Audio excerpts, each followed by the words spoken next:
Hello and welcome to Sanam's kitchen. Today's recipe is a very refreshing side dish or salad.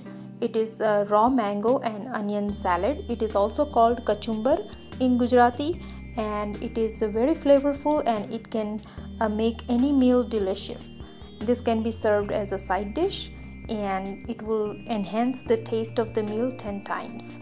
So let's start. We wanted to take raw mango and onion. I peeled the mango and chopped it in like small dices like this. You wanted to take 2:1 ratio.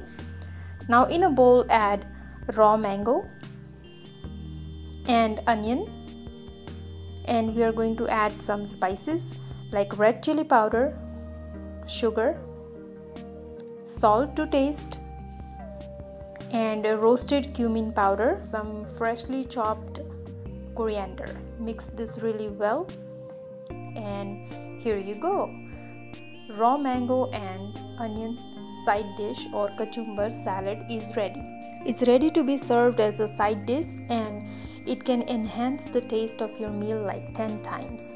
So enjoy this salad, like this video, please subscribe, and I'll see you in my next video. Till then, bye bye.